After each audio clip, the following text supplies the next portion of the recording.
ID then, sir? Yeah, but I don't want to show my ID though. Why don't you want to show your ID? Because my Constitution says that I don't have to. Constitution says Yeah. Yeah, because I've not committed. Can you articulate a crime that I've committed? Well, you just said you're panhandling, so that's a crime. Yes, sir. How is panhandling a crime in America? Solicitation, sir. I'm not soliciting anybody. If I solicit someone, that means I'm going to them and asking them for money. I'm not asking nobody for money. All I'm doing is I'm just sitting here. Right. That's all I'm doing is just sitting here. I'm not asking nobody for no dollars. Mm-hmm. I'm not called nobody over here and said, hey, come here. Here, let me sell you this shirt. I'm not done that. Yeah. All I'm doing is just sitting here chilling. Mm-hmm. And I just got some stuff out here.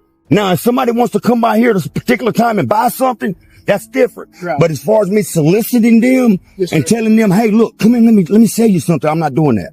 Right. I'm not doing that. All I'm doing is chilling. Mm-hmm. And I got permission from the owner. Right. Yes, sir. You know what I mean? Mm-hmm. The video opens by emphasizing the power of knowing one's rights in encounters with law enforcement. It showcases instances where citizens effectively assert their legal knowledge against entitled officers who assume authority beyond their bounds. The introduction immediately captures the audience's attention by contrasting competent citizens with idiot sergeants or overreaching officers, setting a tone of empowerment and vigilance. Viewers are encouraged to engage with the content through comments and likes, which serves the dual purpose of spreading awareness and reinforcing civic responsibility. This segment underscores the critical importance of legal literacy, highlighting that even everyday interactions, like panhandling or standing on private property, can become confrontational if rights are misunderstood. The speaker's calm yet assertive tone establishes a framework for respectful but firm defense of constitutional protections.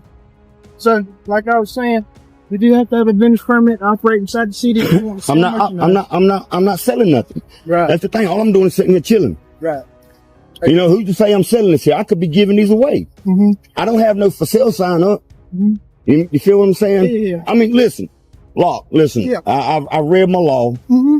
I understand what the law says. Yes, sir. I understand that soliciting means I go to you and I solicit you for $1. Right. So I have a product. I want to solicit you and say, hey, look, I want to sell you this. Mm-hmm. But I'm not doing that. Okay. All I'm doing is chilling. I got some product set right here. I didn't say I was selling nothing. I don't have a sign out here that says shirts for X amount of dollars. You feel me? I'm not stupid. No, I'm not stupid by far. Right. And I know that under the Constitution, you got to articulate a crime in order for me to show you my ID. And you've not articulated a crime because... The discussion transitions into a direct confrontation, where the officer questions the legality of the citizen's presence and activities. The speaker asserts that merely sitting in a public or permitted space does not constitute solicitation or any criminal behavior.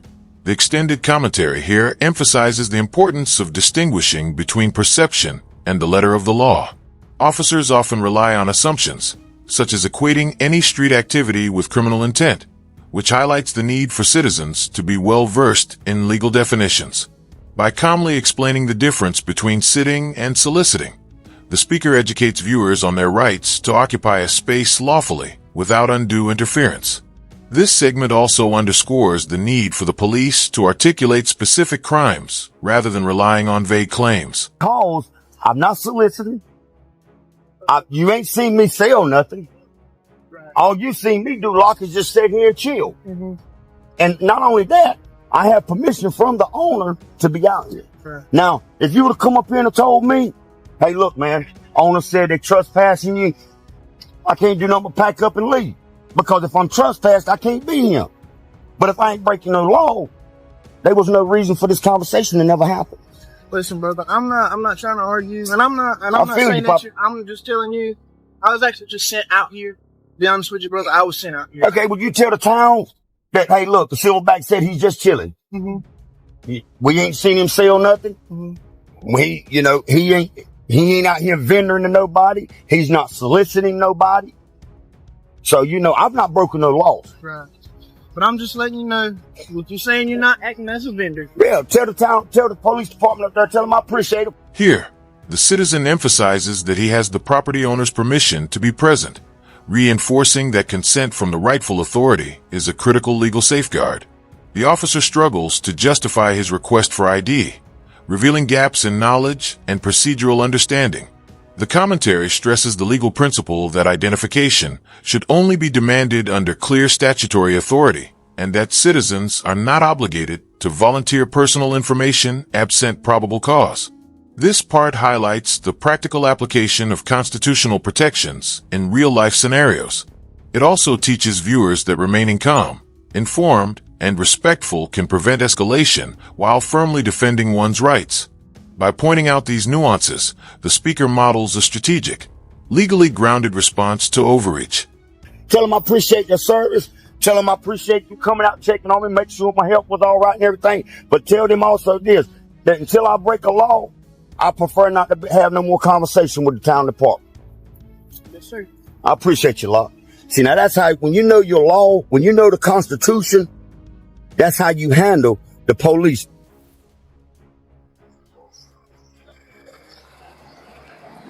Sir? Yes, sir. Am I work? Oh, it's not a private property. I would suggest you educate yourself. I might too. Oh, it's not trespassing. What's your name and your badge number? This is Officer Stage 7145, okay? Thank you. Let me call a supervisor for you, okay? Okay, sounds We good. can take it from there.